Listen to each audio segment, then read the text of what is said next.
प्रिय विद्यार्थियों, आज हम गौतम धर्म सूत्र के प्रथम प्रश्न के प्रथम अध्याय का प्रारंभ करेंगे। इस अध्याय का प्रथम सूत्र है वेदो धर्म मूलम, अर्थात वेद धर्म के मूल अर्थात प्रमाण है। वेदों को धर्म का मूल माना गया है, वेदों का प्रमाण माना गया है।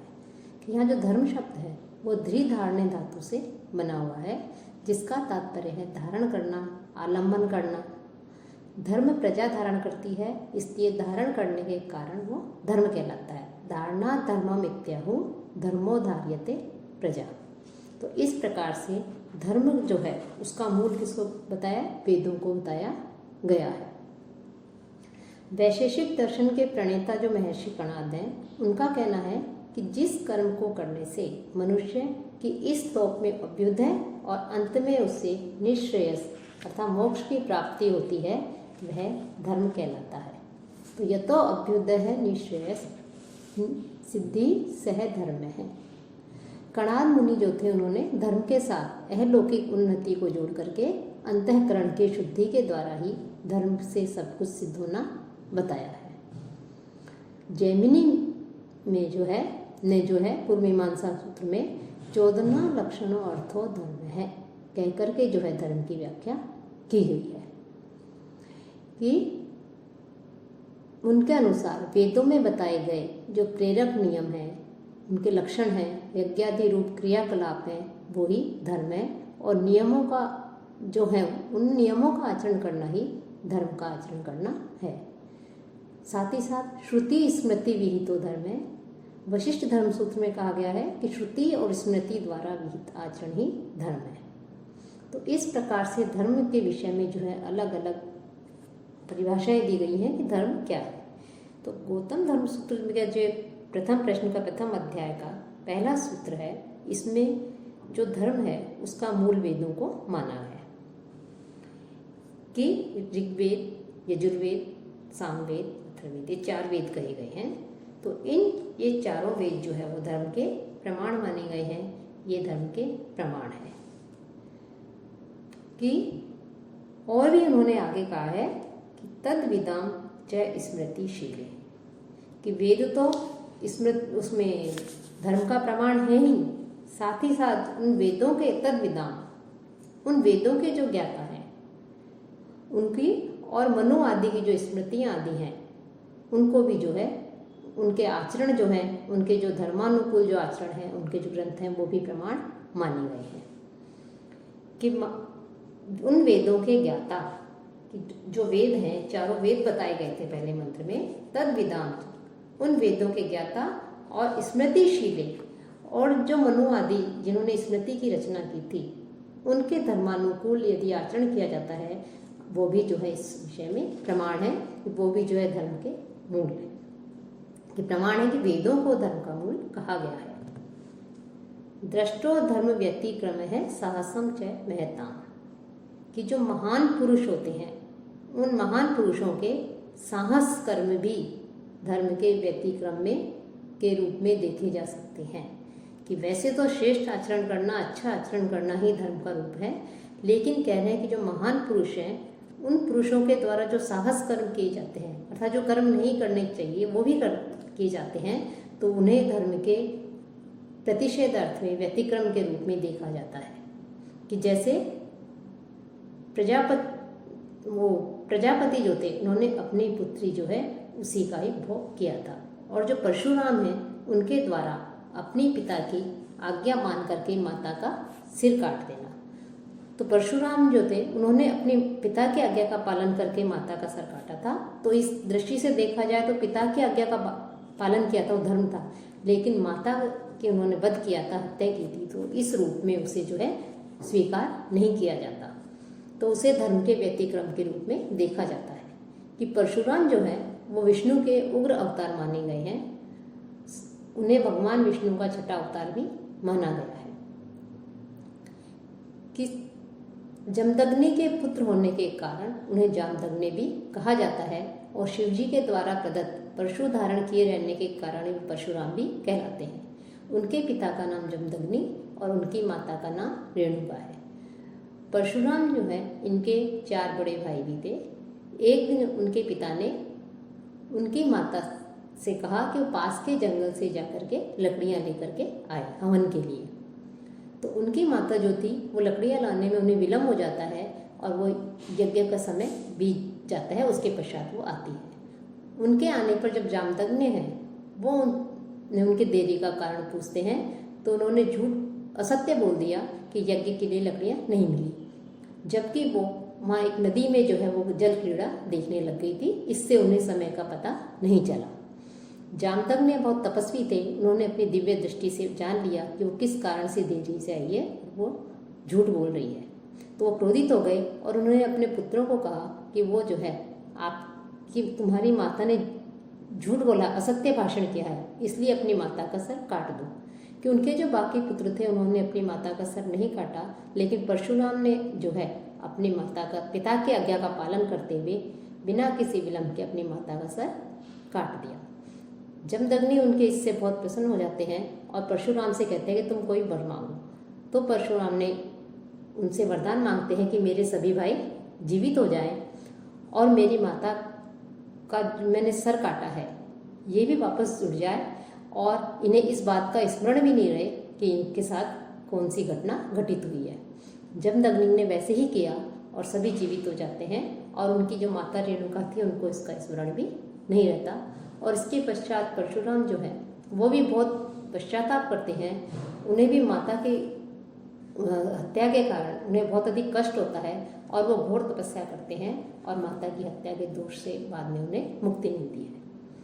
तो इस प्रकार से परशुराम के द्वारा पिता की आज्ञा से माता का सर काटा गया था। लेकिन इसे जो है हम धर्म के व्यतिक्रम के रूप में देखते हैं। हम ये नहीं कह सकते कि परशुराम ने अपनी माता का सर काटा था तो हम भी जो है अपनी माता का वध कर सकते हैं।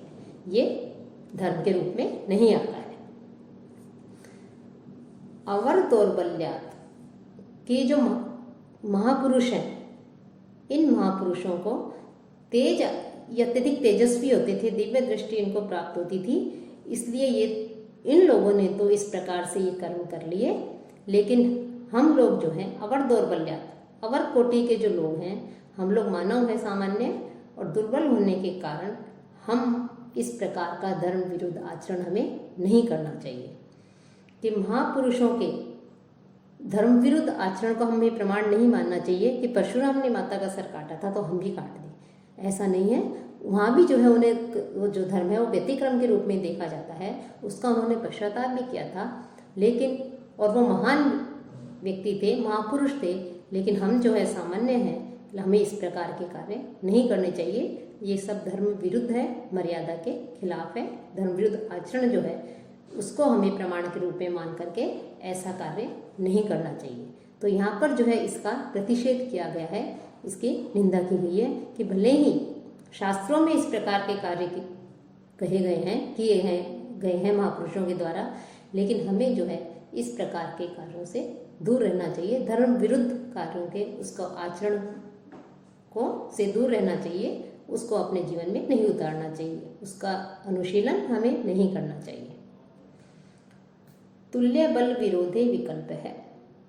अब कह रहे हैं कि जो समान कोटि यदि के जो प्रमाण होते हैं उनमें विरोध उत्पन्न हो जाता है, विरोध उपस्थित हो जाता है किसी कारण से, तो वहाँ पे विकल्प होता है कि यदि श्रुति और स्मृति इनमें के प्रमाण जो हैं वो समान नहीं होते हैं, अतः इन्हें में परस्पर विरोध होने पर स्मृति को हम स्वीकार नहीं करते हैं, हमें श्रुति को वेद को ही माना जाता है। कि जब किसी विषय को लेकर के किसी कारण से किसी विषय पर विरोध उत्पन्न हो जाता है तो वहाँ पर विकल्प की व्यवस्था की गई है कि उनमें से किसी एक का अनुसरण किया जाता है। और वहाँ पर श्रुति और स्मृति इन दोनों में ही यदि उस विषय के में कुछ कहा गया है तो वहाँ पर जो है श्रुति जो है अर्थात जो वेद हैं उनको ही प्रमाण माना गया है, स्मृति मान्य नहीं होती। किसी विषय में यदि हमें संशय होता है, संदेह होता है, तो वहाँ वेदों को प्रमाण माना जाता है, न कि हमें स्मृति को प्रमाण माना जाता है। तो इस प्रकार से धर्म को लेकर के उसके विषय में संक्षेप में जो है इन्होंने बताया है। आगे बताया है इन्होंने कि जो संस्कार है उपनयन संस्कार, उसके विषय में ये आगे बताते हैं कि उपनयन संस्कार क्या है और किस ब्राह्मण का उपनयन संस्कार कब होना चाहिए। कि उपनयनम ब्राह्मणस्य अष्टमे, कि ब्राह्मण जो है उसका उपनयन संस्कार 8वें वर्ष में होना चाहिए। कि 16 संस्कार बताए गए हैं, उसमें उपनयन संस्कार भी जो है एक प्रमुख संस्कार है। इसमें जो बालक है उस बालक को अध्ययन के लिए गुरु के पास में ले जाया जाता है। उपनयनम अर्थात पास में ले जाना, गुरु के पास में शिक्षा अर्जित करने के लिए, ज्ञान अर्जित करने के लिए जो है लेकर के जाना उपनयन संस्कार कहलाता है। तो 4 वर्ण माने गए हैं हमारे, ब्राह्मण, क्षत्रिय, वैश्य, शूद्र। उसमें से ब्राह्मण के लिए कह रहे हैं कि ब्राह्मण जो है उसका उपनयन संस्कार कब किया जाता है। कि ब्राह्मण का उपनयनम ब्राह्मणस्य अष्टमे, कि ब्राह्मण का उपनयन संस्कार 8वें वर्ष में होता है। कि जब ब्राह्मण बालक शिक्षा के योग्य हो जाता है तो उसके 8वें वर्ष में जो है उसका उपनयन संस्कार किया जाता है। उसे गुरु के समीप फिर अध्ययन के लिए ले जाया जाता है। 9वें, 5वें व काम्यम ये ब्रह्म वर्चस्व की इच्छा से या तेज की कामना से यदि कोई बालक ज्ञान प्राप्त करना चाहता है तो उस ब्राह्मण का जो उपनयन संस्कार है वो 9वें या 5वें वर्ष में भी उपनयन संस्कार किया जा सकता है। कि वैसे तो 8वें वर्ष में ब्राह्मण का उपनयन संस्कार होता है, लेकिन तेज या ब्रह्मवर्चस्व की कामना से हम ब्राह्मण का जो है 9वें या 5वें वर्ष में भी जो है उपनयन संस्कार कर सकते हैं। अब आयु की गणना कैसे की जाती है कि जो 8वें वर्ष में, 9वें वर्ष में, 5वें वर्ष में कहा गया है, तो आयु की गणना यहाँ कैसे की जाती है उसके विषय में बता रहे हैं। गर्भादि ही संख्या वर्षाणाम, कि उपनयन आदि जो संस्कार है उसमें वर्षाणाम वर्षों की जो गिनती है, संख्या है, वो गर्भादि गर्भकाल से करनी चाहिए। यानी गर्भकाल से जो है बालक के वर्ष, जो उपनयन संस्कार के जो वर्ष है उसकी गणना की जाती है, न कि जन्म के समय से। तो गर्भ धारण जब से उसकी माता ने किया था तब से ही जो है उसके वर्ष की गणना की जाती है कि उससे 8वें वर्ष में जो है उसका उपनयन संस्कार होता है, या ब्रह्मवर्चस्व तेज की कामना से 9वें और 5वें वर्ष में ब्राह्मण का उपनयन संस्कार किया जाता है।